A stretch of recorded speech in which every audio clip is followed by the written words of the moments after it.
nuestra mesa de trabajo. María Amparo, Hola, bienvenida. Pepe.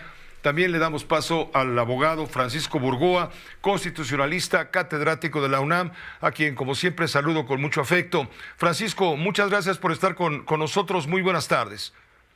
Al contrario, querido Pepe, con el gusto de saludarte, y también a María Amparo, a quien le mandamos un saludo, y a tu audiencia. Igualmente te lo responde claramente. Por cierto, y ya que estamos hablando contigo, caray, sentimiento profundo de tristeza por la muerte de Pablo González Casanova, insigne historiador, crítico, defensor de la democracia y sobre todo de la autonomía de nuestra máxima casa de estudios a la cual tú perteneces. Así es, una pena, lamentablemente, su fallecimiento, pero nos deja su legado y precisamente esa defensa que hizo de la autonomía universitaria, una autonomía que hoy seguimos y necesitamos seguirla manteniendo, y más en este presente.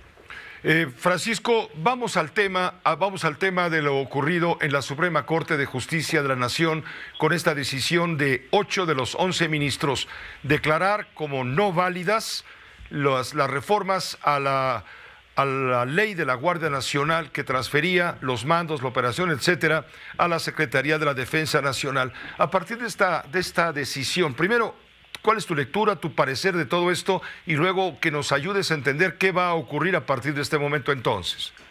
Como lo decías, Pepe, en un inicio, es la nota del día y no puede ser otra, porque estamos hablando de que la Suprema Corte viene a defender la Constitución. La verdad es que creí que por un momento no se iban a alcanzar la mayoría calificada, es decir, 8 votos de los 11 para que se pudiera declarar la inconstitucionalidad de la transferencia de la Guardia Nacional a la Secretaría de la Defensa Nacional. El hecho de que 8 ministros hayan estado a favor de que se respete la Constitución y de que todo lo que implica este mando operativo, administrativo, se le quite a la Sedena, porque es precisamente lo que los senadores de oposición presentaron a través de una acción de inconstitucionalidad en la Suprema Corte, y con este fin, esos 8 ministros vienen a reivindicar la autonomía y la independencia de la Suprema Corte, de nuestro Tribunal Constitucional. Hoy podemos estar, cuando menos en este fallo, tranquilos de que hay una Suprema Corte en donde hay un ministro. Quiero hacer énfasis de Juan Luis González Alcántara Carranca, porque él fue uno de los que fueron propuestos por el presidente López Obrador, y él es el que propuso que se declarara la inconstitucionalidad de este decreto, que es esta transferencia de la Guardia Nacional a la Sedena. Yo creo que es importante resaltar su vocación de juez constitucional, cuando menos en este asunto, y esperemos que sea, digámoslo así, un mensaje que esté enviando la Corte al presidente de la República, a los legisladores de Morena, de que cualquier modificación que quieran llevar a cabo a las leyes o cualquier política pública que quieran llevar a cabo a través de leyes, tiene que tener una base que sea constitucional, y si no lo es, pues existe ese riesgo. Y eso es algo que tiene que entender el presidente de la República. No se trata de que se esté uno en contra de sus políticas, las pueden tener. Estamos hablando aquí de la defensa del marco constitucional, que es lo que nos debe de interesar que la Suprema Corte defienda, así como los derechos y las libertades de todas las mexicanas y mexicanos. Francisco Burgoa, ¿cómo quedan los ministros Arturo Saldívar, la ministra Yasmín Esquivel y la ministra Loreta Ortiz? ¿Cómo quedan? Ellos votaron a favor, digamos, de la iniciativa de reformas, de las reformas, pues, ya aprobadas, negando, pues, que se esté rompiendo o lastimando el tema constitucional. ¿Cómo quedan frente a la sociedad y frente al ejercicio de la vigilancia de la constitucionalidad de nuestras leyes? ¿Dónde queda su credibilidad? Bueno, en el caso de la ministra Yasmín Esquivel y de Loreta Ortiz yo creo que no nos sorprende, lamentablemente, porque la forma en cómo ellas han ido esbozando sus razonamientos judiciales, sus argumentos, siempre han sido con esta inclinación a favor de el gobierno federal o de sus políticas. Entonces ahí creo que lamentablemente no nos sorprenden, y su credibilidad pues nuevamente se pone en tela de juicio, porque si bien es cierto, desde el punto de vista jurídico, muchos aspectos pueden ser interpretables, pero hay momentos en donde si la Constitución es clara y dice en su artículo 21 que la Guardia Nacional pasa a ser un órgano desconcentrado de la Secretaría de Seguridad y Protección Ciudadana, no puede ser lo contrario a través de una ley inferior a la Constitución, que sería que la Guardia Nacional pasa ahora a formar parte de la Sedena. Entonces yo creo que su credibilidad, hablando de ellas dos, lamentablemente no nos sorprende.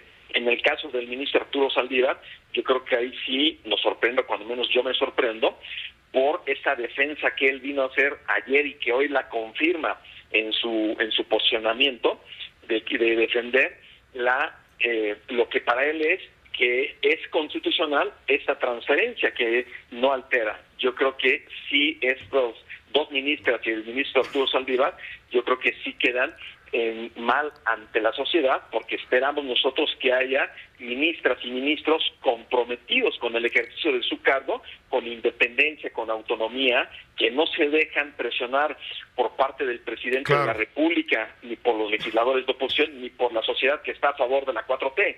Son ahí, ministros, sí. ¿Es el ministro y las ministras queda bien con el presidente de la República? Pues pareciera que sí, eso es cuando menos lo que va mañana el presidente de la República va a resaltar, cuando menos ya sabemos que va a estar molesto, que va a manifestar ahí que cualquier, digámoslo así, situación que se dé en torno a la inseguridad pública, la culpa ahora la van a tener los 8 ministros que votaron para declarar la inconstitucionalidad, situación que sí me parecería irresponsable del presidente, que no asuma su responsabilidad como titular de garantizar la seguridad pública en el país. Y esto simplemente porque para él, hay que recordarlo, que está en el tema de, no me vengan con ese cuento de que la ley es la ley. Ahora, ¿qué le queda pues al Poder Ejecutivo a partir de este momento? ¿Qué recursos tiene a su favor para plantear su posición, que seguramente mañana será tema fundamental en la mañanera?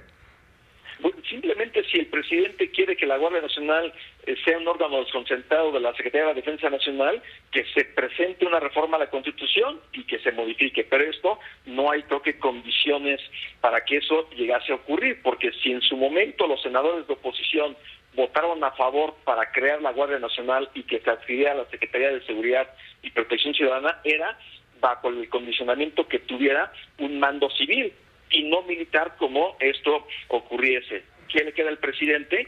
Pues respetar la Constitución, hacer que se cumpla la Constitución y hacer que la Guardia Nacional funcione bajo un mando civil a través del comandante de la Guardia Nacional, que se encuentra adscrito a esta Secretaría Civil, que es la Secretaría de Seguridad y Protección Ciudadana. La única salida entonces sería proponer una iniciativa de reforma constitucional para realizar este cambio a modo del deseo del Ejecutivo Federal. Por lo pronto queda cancelada esta transición, este traslado de todo lo que tú has mencionado, de la Guardia Nacional hacia la Secretaría de la Defensa Nacional. Rápidamente y de salida, si me permites, quisiera preguntarte qué te parece la iniciativa que ha enviado el presidente de la República para reformar orgánicamente buena parte de la administración pública federal, al hablar de desaparición o bien de fusión de algunos organismos del Estado mexicano para ahorrar recursos, dicho así de manera muy volumétrica, porque no vamos a entrar en este momento a detalle fino. Mira, eufemísticamente le llama a esta iniciativa una simplificación orgánica, y esto porque considera el presidente que hay un gran aparato burocrático, pero realmente esto va a funcionar con el hecho de estar eliminando, fusionando o extinguiendo 18 órganos desconcentrados, organismos descentralizados, fideicomisos o unidades administrativas. Yo creo que esto, bajo su lógica de la austeridad y del ahorro, yo creo que no es simplemente simplificar o eliminar ese tipo de órganos desconcentrados, que tiene que hacer un análisis si realmente se van a poder cumplir con las funciones que tienen este tipo de órganos, porque finalmente cumplen una función dentro de la Administración Pública Federal, y el hecho de que simplemente se extingan o se fusionen, yo creo que eso nos puede llevar a seguir teniendo luego crisis en distintos aspectos de la Administración Pública Federal. Y aquí, también hay que decirlo, como eso que es una iniciativa para reformar leyes, simplemente Morena con sus aliados van a poder aprobar esta iniciativa que ha sido presentada, dado que no es una iniciativa de reforma constitucional en donde sí se requiere, en su caso, una mayoría calificada. Entonces, esto se seguirá discutiendo, pero sí creo que va a quedar totalmente aprobado antes de que termine inclusive el periodo ordinario de sesiones del Congreso, que termina a más tardar el último día de este mes de abril. Sí, la semana que viene. Francisco, te agradezco muchísimo que nos hayas permitido esta comunicación con la audiencia de Grupo Fórmula. Gracias por el contexto y la explicación. Al contrario, le agradecido yo. Excelente tarde para ti, para María Amparo y para toda la audiencia de tu noticiero de Radio Fórmula. Muchas gracias. Gracias por la información. Esta fue una producción de Grupo Fórmula. Encuentra más contenido como este en radioformula.mx.